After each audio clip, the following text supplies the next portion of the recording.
All right, Q2UA, we're here. We're here. We're here, chat. Get them likes up, share, sub. We're here, chat. I'm gonna have to take a page from IShowSpeed's uh, playbook. Every Friday, I live stream and do some craziness to get everything here, chat. Oh yeah, that would be great. We would definitely be able to get our goals met for these projects and initiatives. Well, shalom and salama, everyone. Greetings. Welcome. This is Q2A Discussions Live. Q2A Discussions Live, where we discuss things that's affecting the African continent as well as the African diaspora, especially here in the United States, that is taking a big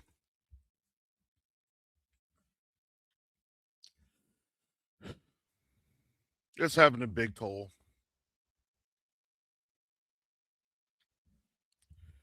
And these tolls are things that we are witnessing, and it's affecting us all around the world. Sorry, give me a second.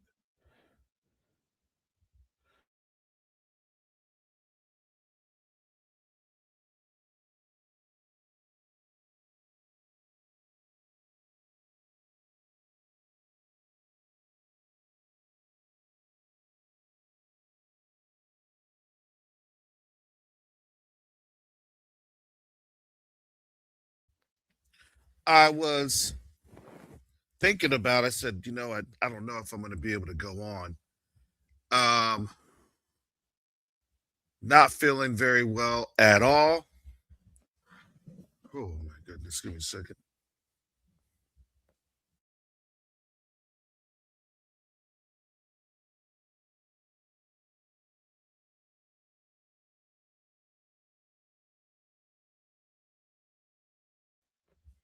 And so there are some things that you have to listen to your body about, because if you try to overwork yourself, you're going to hurt. And that's where I had to be very mindful of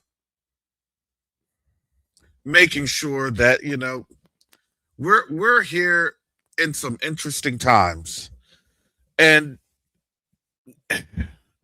we have put in the work for now almost 3 years now, over 32 months and counting. And the Most High gave us the opportunity to literally see how this was going in, or how this was working. And we had to be mindful of everything, because the way that this was going, no one had any idea or clue what this would look like. I certainly didn't.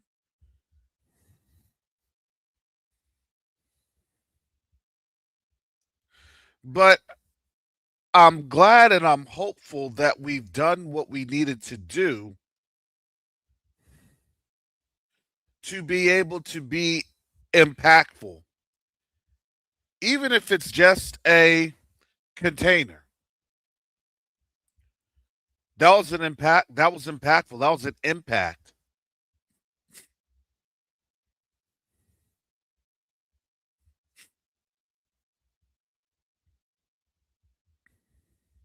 That impact is something that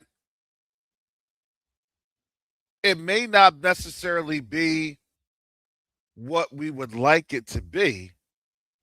However, it is pretty interesting to see where this trajectory is headed.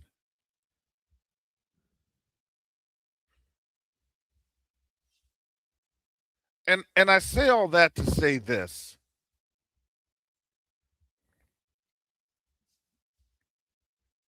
The continent is doing very well. Shalom, brother Fast Nickel. Fast Nickel and I had a great conversation earlier this week, and we have been able to get some videos up and going. I will be sharing more of that. We do have a Zoom meeting this Sunday, 11 a.m. Eastern Standard Time. This Sunday, 11 a.m. Eastern Standard Time. We have a Zoom meeting. That will be our basically our year in review Zoom meeting of what we've accomplished and where we intend to go. And we are excited to see all of the opportunities that the Most High has opened up for this organization. We have a little bit of a restructure going on. There's some additions that we've had, including to our board. And I just want to make sure that we formally um, have that provided so then we can go and start to move forward. This time, this is a calendar year, but this is technically the end of the year for our biblical calendar, the Hebraic calendar. And this is the time of the year where you now have different policies and things going on that start to affect things worldwide. And you can understand that right now when you're looking at the White House canceling the visas or excuse me, suspending visas for 75 countries. 75 countries. Now, people would say, why is that a big deal? Well, it's a big deal because that's a reciprocation of what you will have with these countries. So if they're going to suspend visas, then guess what? Those visas there will be suspended. And, one of the things that I saw and I noticed, and I want to go here. Let me put this article in the chat. I want to also bring this up.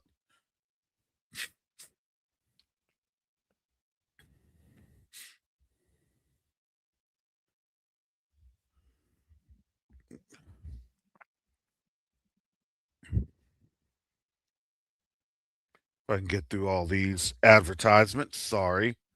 My goodness. There we go.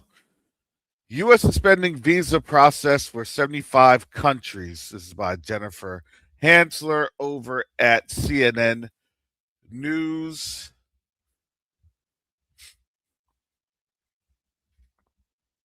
And it says the United States is indefinitely suspending immigrant visa processing from 75 countries and another expansion of the Trump administration's cracking down on immigration. The pause in processing will apply to country two countries including Brazil, Colombia, Egypt, Haiti, Somalia, and Russia. The suspension applies to immigrant visas such as for those for employment or to join family in the U.S. This pause does not apply to non immigrant visas like student and tourist visas, and as such would not apply for those seeking to travel to the World Cup in the U.S. this summer. All right, so one of the things that I noticed here is Egypt. Yes, Egypt is also on the African continent. It is also on the African continent. Now, the reality is this, it's very interesting because as you see things going on in Egypt, it's really interesting. And I'm going to tell you what ended up happening this week, which was a very big diplomatic flex.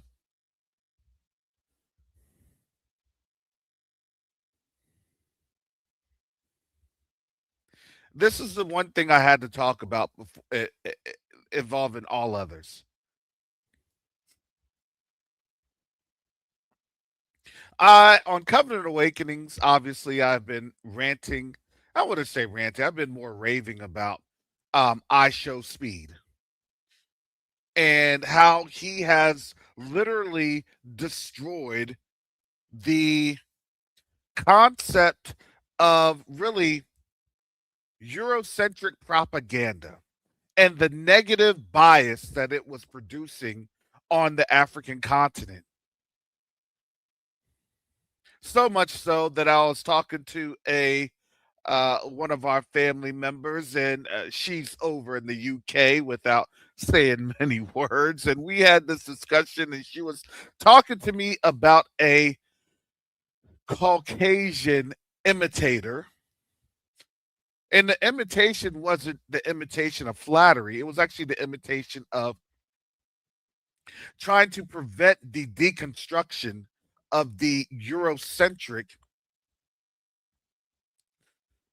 framework and paradigm of the African continent. And so much so that she had the paid folks that was going on in there trying to say that trying to create the bubble again. The bubble bursted, but let me try to create this bubble again. And that didn't work. It hasn't worked. And the over I think he's collected so far over like 3 million extra subscribers. Because why? Because I'm sorry, that to me, I've seen some stupid things with IShowSpeed and it kind of turned me off. And I wasn't really, looking at that like that. But when Yakoba had said, "Hey, have you seen what's going on with IShowSpeed?" I was ignorant. I said, "No, I have not." And then when he was starting off his tour in South Africa and other places, and when I finally caught up to him in Rwanda and over in Kenya, I said, "Oh, this is the truth." And these are hotspot areas. They're hotspot geopolitical areas. And if you have just a little bit of positive imaging, that creates all of the literal political shift in dynamics, not when it comes to the US, but when it comes to the African diaspora. Believe it or not, we have a political dynamic. But we don't want to say that we do, but we do. I'm sorry, we do.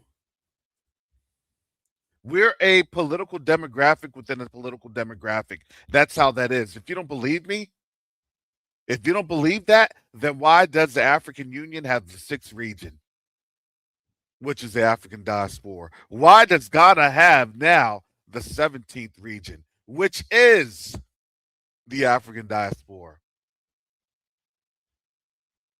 You now purportedly, and I'm still getting clarification on this, but I saw that Benin is offering citizenship to the African diaspora. I'm not sure if it's citizenship or actual permanent residency. That's why I needed to make sure that I was aware of that. But I just want to highlight that these are key changes that's happening on the continent right now.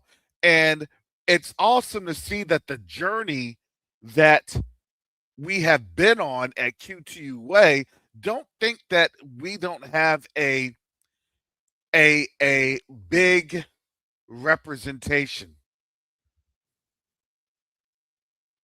Showing up to these places creates the actual catalyst just to be present, just to show up.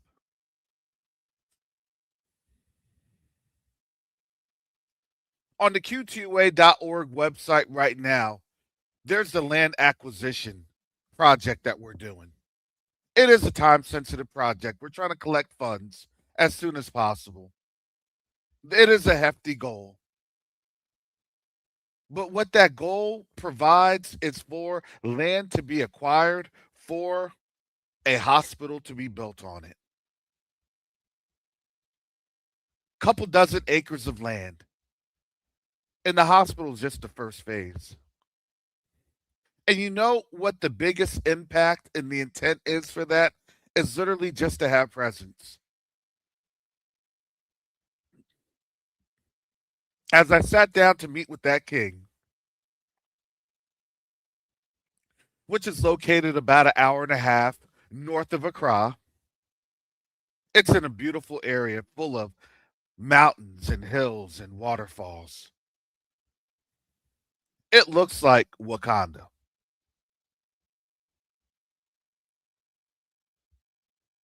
I had spoken to Brother Asaph, and Brother Asaph had said, you know what, Brother Karras, those people there, that region, because I was giving them more detail.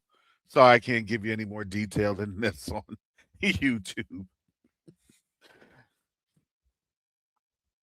Excuse me for the snorts. It's very cold here in Tampa. We're below freezing even as I'm speaking. Sorry. My body is going through a little bit of a shock. So please excuse me. I'll try to limit that. But I stood up in front of the king and the elders. And I said, this is a project of many to come. And this project will allow us to be present. This project will allow us to build together. And this project will allow us to expand together. And let me tell you how they reacted. They were ecstatic. And they were more excited than I was to make that connection, to build that connection, because when you understand that that is our people that we had been separated from, you feel the connection. There's one thing in being present and feeling the presence of our people. Because when you feel the presence of our people, guess what? It's genuine. There's a genuine love.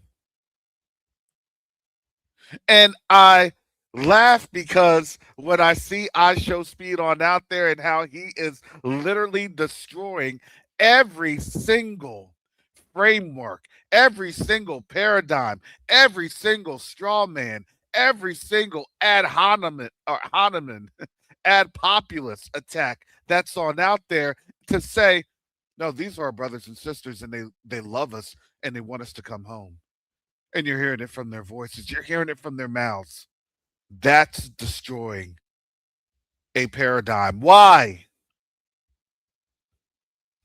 Why is that so important? Because we just saw earlier this week that China had a record trade plus or surplus.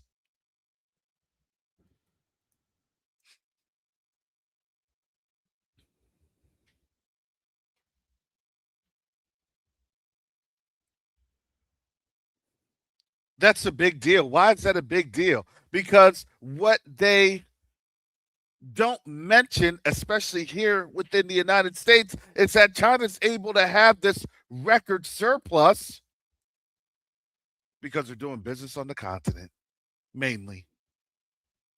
Mainly.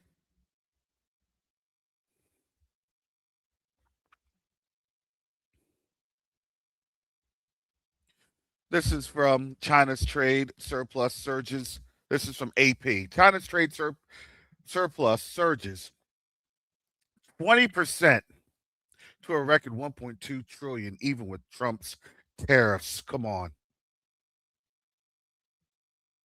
This is a container at this port. You know, I'm going to tell you, that is huge. That is huge.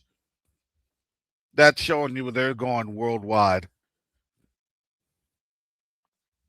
From Chan Ho Hin.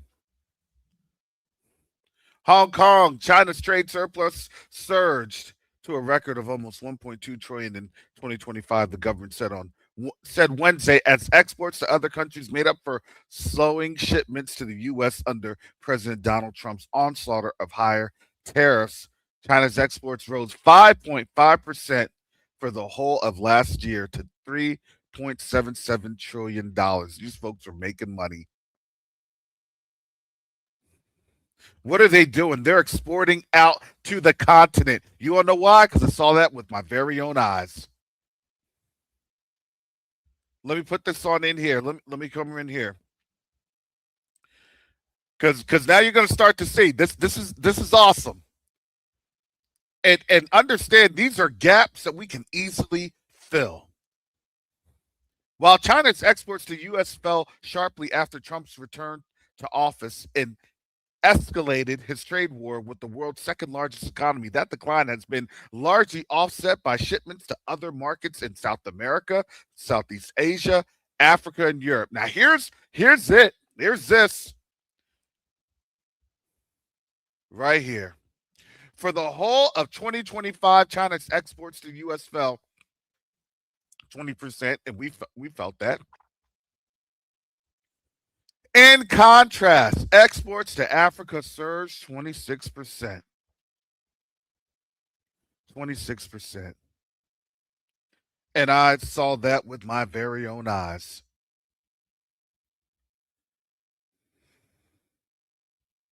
So wait a second. If it's surging 26%, well, that is a very hefty monetary mark. You're telling me that out of that $1.2 trillion, we can safely assume that 26% of it came from Africa, 26%, over a quarter. That's over $300 billion. I'm just breaking down these numbers to you.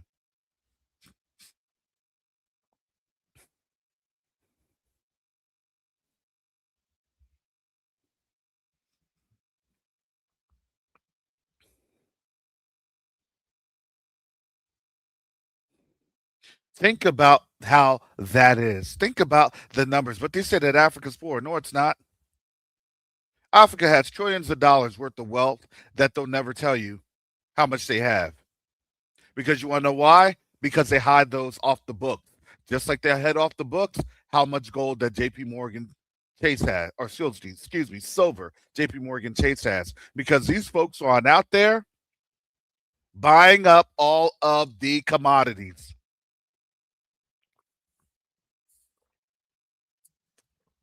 They have gold and silver, cobalt, cadmium, you name it. All of these other minerals reserves, copper, nickel, you name it, over on the continent. And for this one example, over in, I believe, Kinshasa. Oh, no, not Kinshasa. Kumasi. And Kinshasa. Kinshasa's DRC. Could be arguing both. They have a gold reserve or gold mine that they have been mining for over 120 years. Can you believe that? They've been mining for over 120 years. What that means is they haven't even tapped it.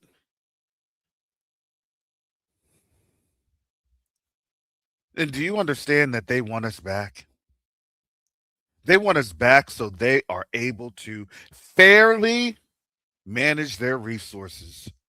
Because I can tell you, when they did do that deal over 120 plus years ago, that was called gun to the head diplomacy.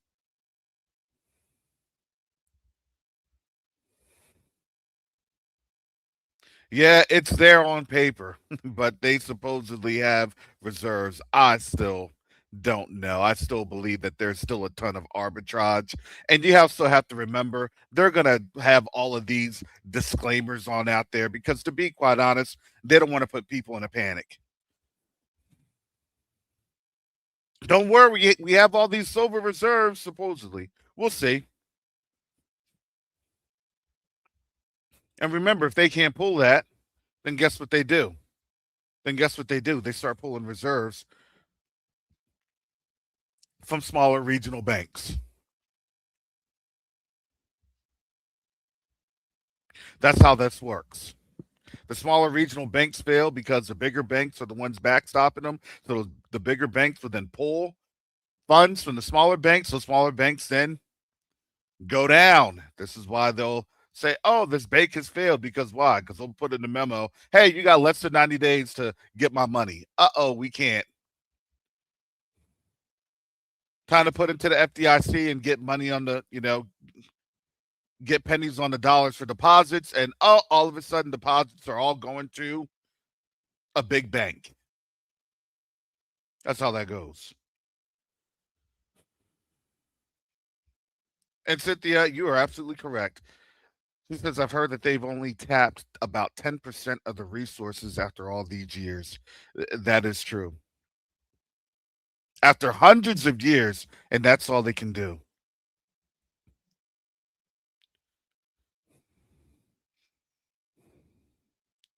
Right now, the bridge that is going to the continent that's being built, this is happening.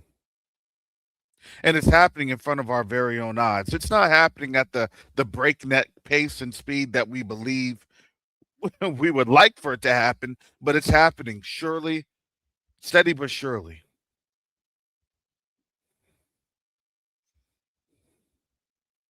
And because it's happening, you're now seeing a lot of exposure going on because now these European nations are getting sloppy. They're getting sloppy with the assassination attempts. They're getting sloppy with these change of regime change programs and operations. And now, so much so, I'm going to tell you that understand all of this stuff breeds desperation. And when you're doing things in a desperate manner, you're going to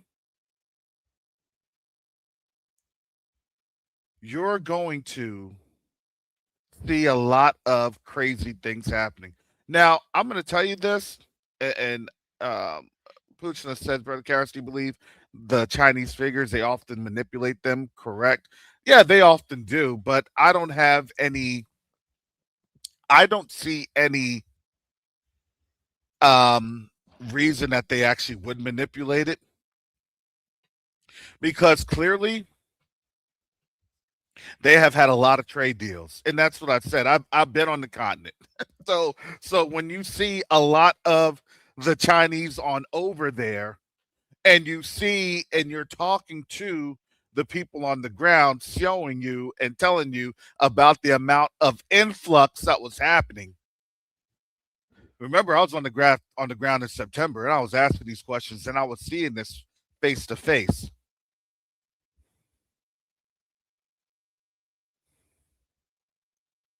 And that trade and that surplus, absolutely. Because you're able to see a lot of the economic boom that was happening because a lot of buildings are being built on out there. And I'm like, how old are these buildings? Oh, they're only about 3, 4, 5 months old. Wow. They're going ham with literally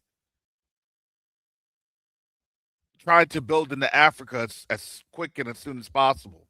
It's a give and take.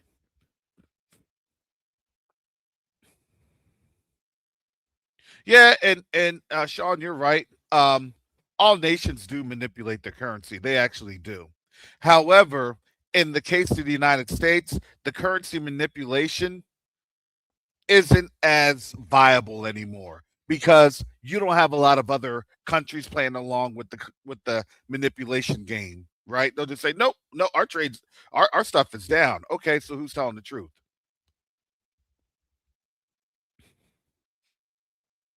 Yeah, and Sister Pamela, yep, you are on the ground right now in Senegal, and yes, they're not playing around. It's a it's an African blitz,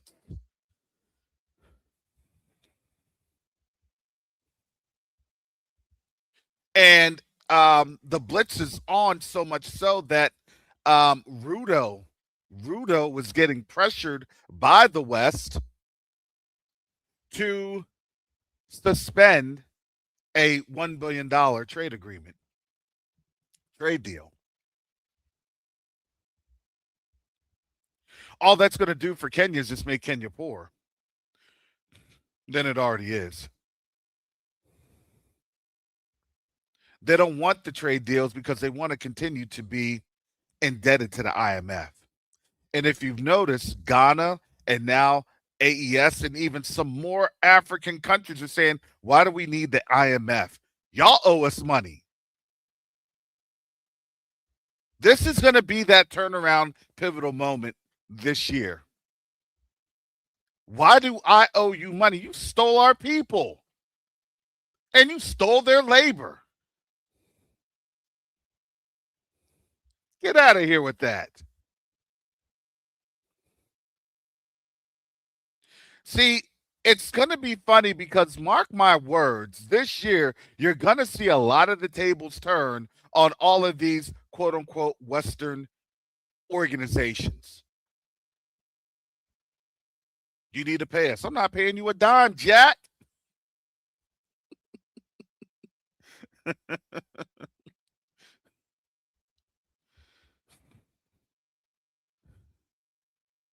You better get out of my face with all that noise. Nah, they're turning the tables. You want to say that we owe you money? Money that you stole from us? No. Let's readjust this position because I don't think you truly understand the position you're in. And that is the reality for them. Come on, subs. We got to get them subs on up there. Come on, chat. Like, share, subscribe, chat.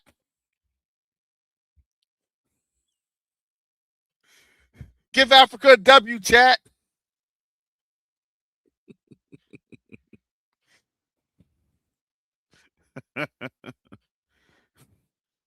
We can do it, chat. We can do it. Let's get our numbers up, chat.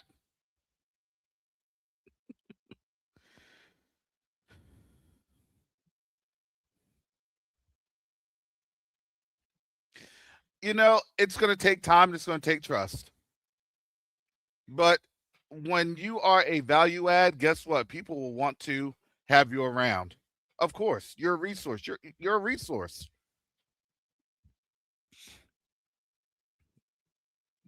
Excuse me. You're a resource. And they'll know that when as we're all winning, they're winning too.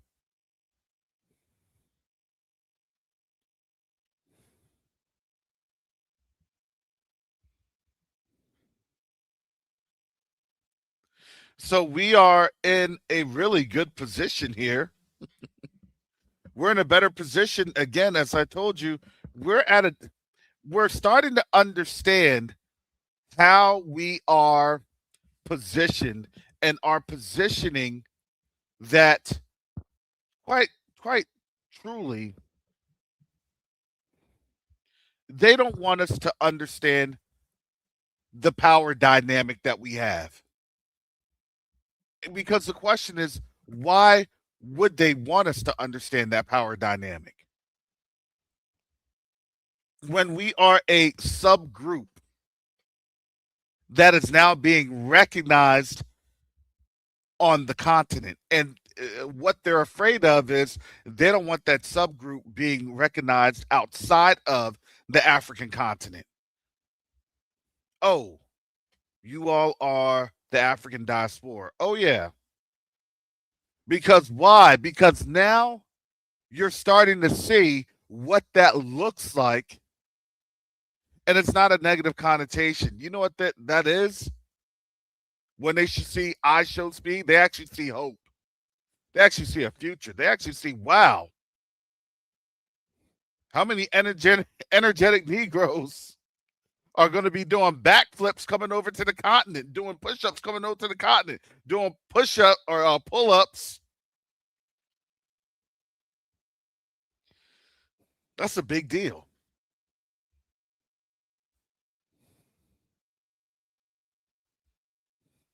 before I go,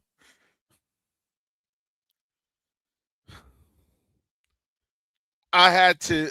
I didn't get much of a chance to see IShowSpeed yesterday. He was in Egypt, and I have to laugh because all the places in Egypt are the places I've been to. When he was at the Great Pyramid, I did miss out on the museum. I wanted to go to the museum. They built a newer museum. It wasn't finished yet. It wasn't finished yet. They literally had just started construction. But a lot of YouTubers and TikTokers are seeing the when he was asking why are the noses missing on the statues.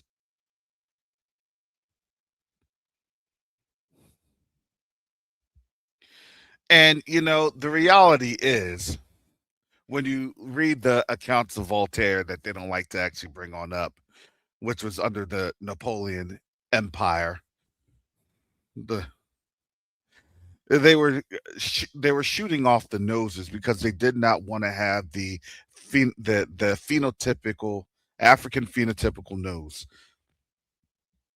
on the statue. They just didn't want to see the face of a black man.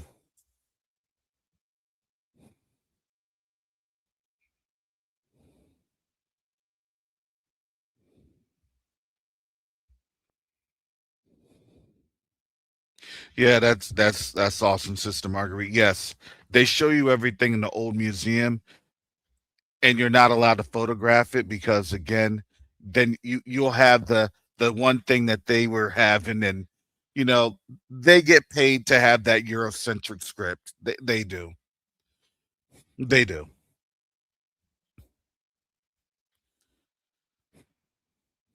and I laugh because when the tours were given that every African was cooking that response, rightfully so, because it was a very Eurocentric response. You got to remember, Egypt, 10% of Egypt, the controlling majority of Egypt, they're Greeks. They'll let you know that they're Greeks. They're Greeks and Romans.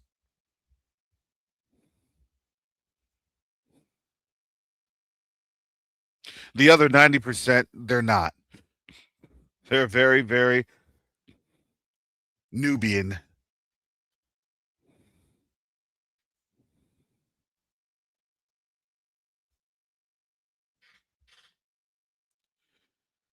So they have to play to the Eurocentric elements. But what IShowSpeed did was he was showing how Africa has those nuances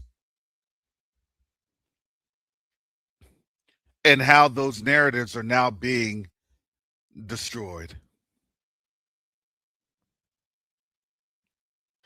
Oh yeah, that would be one of the first things that they definitely need to do. So have a couple of different restoration projects, not for the sake of worshiping them, but for the sake of showing that this was actually history before the Europeans got there to destroy it.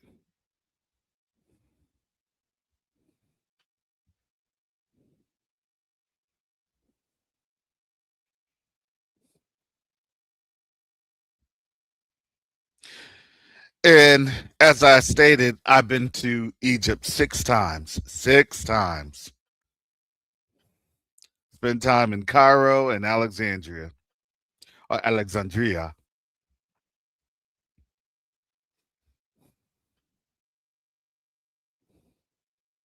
And what speed it's doing is truly remarkable because that's actually destroying a lot of the Eurocentric, and in that case, heliocentric thoughts that they have had for over 2,000 years there in Cairo and throughout basically all of Egypt.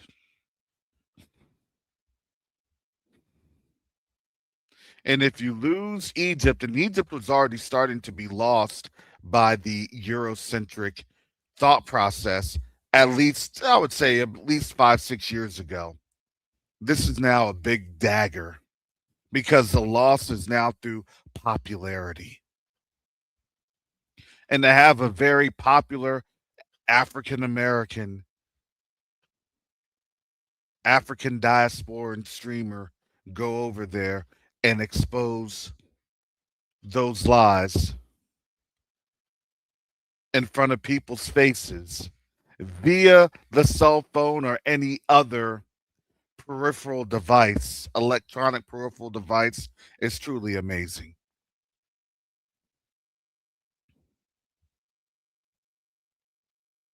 So, like I said, family, especially here on Q2A, I'm going to take some pages out of IShowSpeed's book.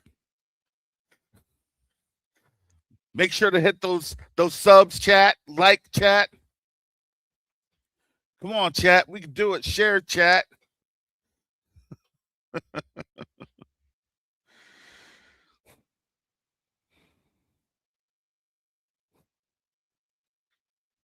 These are some very exciting times that we are looking at.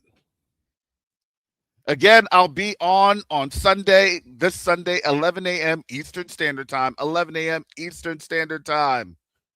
You can sign up for the Zoom. The Zoom, you can sign up for that at Q2UA.org. That's Q2UA.org. Thank you again, family, for your support, and we will have more details regarding the land acquisition project. Shout out to Brother Fast Nickel for helping to put pieces together. He's been very instrumental as we've been working through some changes.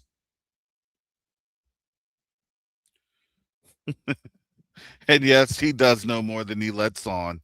He is definitely not dumb. He has to play his character. He has to play his routine because he's walking a very tight rope. But honestly, if you know a lot more than what you're letting on, then guess what you're gonna do? I would have done the same exact approach. Okay, I got to go over to China, Europe, but the goal is Africa. Now, now he is at the gym. Okay, he is at the gym. He just had to go down that yellow brick road. So with that said, family, I got to get up on out of here. Most high willing, I'll be back on next week. It's been fun. It's been exciting. And I can't wait to see all of the changes that continue to occur on the continent. So with that said, family, salama and be blessed.